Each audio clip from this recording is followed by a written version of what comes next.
Good morning or good afternoon, wherever you may be watching this. I'm the Commandant in the Marine Corps of TAVR. Currently, I'm joined here with Cowboy. Sergeant Major Cowboy of the Marine Corps. And CHEX. Sergeant CHEX. Shit! As they said, his rank is Sergeant Major of the Marine Corps of TAVR, and his rank is Sergeant, and my rank is, of course, General. Today, for today's fun little video with Sergeant Major and Sergeant, is on CQB tips. We're going to be starting a little series where we go over some misconceptions and common malpractices when it comes to CQB and the arts and the belief system behind CQB, among other things. Today, we're going to be talking about trust. What is trust? How can I describe trust? Well, let me give it to you in a format of CQB. So, for example, first man and second man's job. Second man's job is to, breach the door. He's usually the breacher.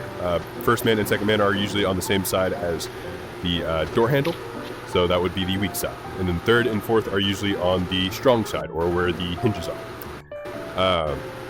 When going in, the first two people on either side of the door, that would be first man and third man, their objective is to check their corners. The corners are the first thing that's going to be checked, the pots, the points of domination. Third man and fourth man, or not third man and fourth man, excuse me, second man and fourth man, their job as the people on the outer side of the stack is to check the middle portion. So that would be the center of the room, and whatever they may get to first while we're clearing our corners.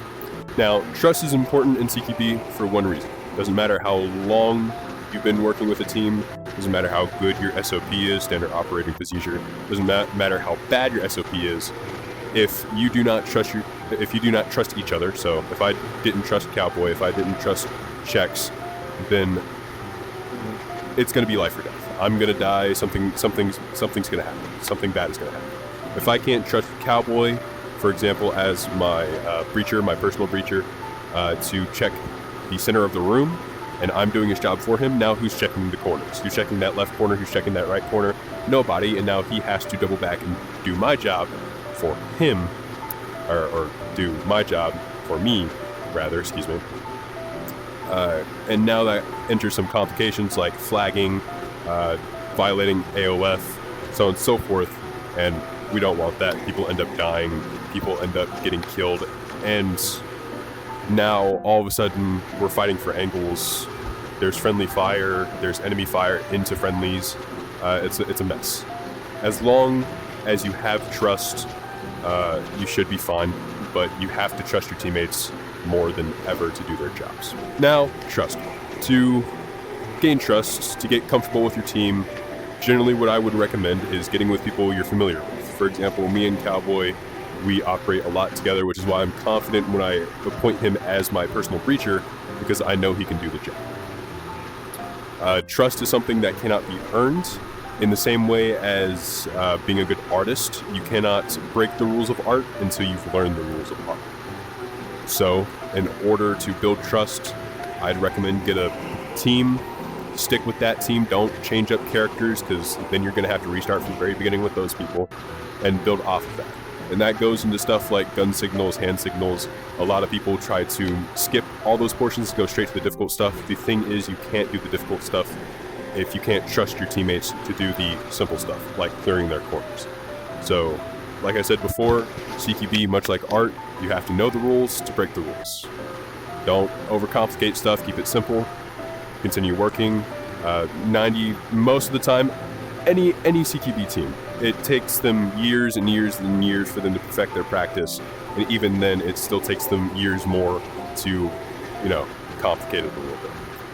With that being said, I'm going to let the individuals on either side of me go ahead and give their 2 cents, starting with Sergeant Major of the Marine Corps. Cowboy, take the front. Okay, well, thank you, General OCTANE. Okay, so trust. I'm reconnaissance. I rely on my spotter a lot. That doesn't apply to CQB, but if I can't trust my spotter to have my back at all times, I can't do my thing as a marksman if I'm also watching my back and leaving ground team open to fire. That's what it is. I'm not watching their back, so because nobody's watching mine. Best way to put it, if a ground team has someone sneaking up on it and I don't see it, that's my fault that they died. Simple as that. CHEX, would you like to? Yeah, so thank you, Sergeant Major. So I'm going to give you a little bit of an example. For Trident Lightning's exfil, you're in the middle of a block with 4 entrances. If someone's shooting at one entrance and you turn to look at that entrance, even though someone already is watching it, now nobody's watching the entrance that you were just watching. That's a trust factor. You should trust your teammates to watch the entrance just as they should trust you to watch your entrance. So there's more to come other than that. If you'd like anything in particular for us to go over, things that most people don't really understand, of course there's going to be more entries. Not sure what the next one is going to be. If you'd like to make some recommendations, that's great. But we're going to get there. When we get there, there is going to be other entries to this little series. Again, if you have anything that you're not sure of that you want us to go over, something like how to deal with a room outside of threshold, if you want us to talk about footwork a little bit, laser light discipline, radio pinging, or radio etiquette, anything like that, we can go over it. There's a lot of stuff in this game, a lot of nuances to CQB that a lot of people skip over, don't quite understand, or don't quite care to learn. And it's not as simple as going into a room and killing whoever you see. It's never going to be that simple. And this also goes for those of you who are going through basic. What you learn in basic training from our DIs in our TechCom unit, they're going to be going over the bare minimum. They're not going to be telling you every little nook and cranny. They're not going to be going into detail on how to deal with a room if the threshold is being engaged. They're not going to be going over the difference between short walls, long walls. They're not going to be going over running the rabbit, pushing the threat. They're not going to be going over all that. They're going to be going over bare bones, what you need to know, what a corner fed room is, what a center fed room is, how to flow, what pods are, so on and so forth. They're going to teach you how to enter, what ways to enter.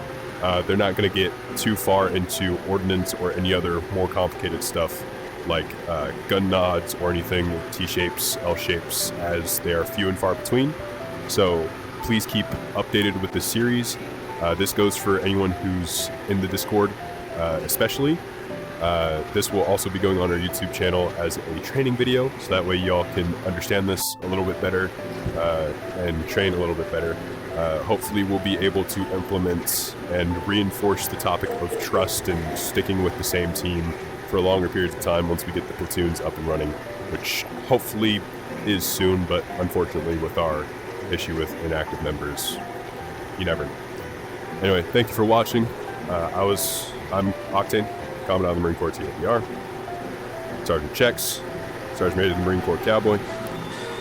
Signing off. Yeah. From the halls of Montezuma to the shores of Tripoli.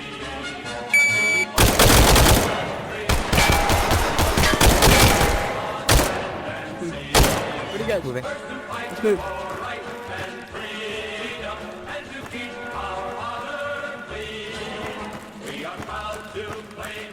Left foot ready. Left moving. Left foot set.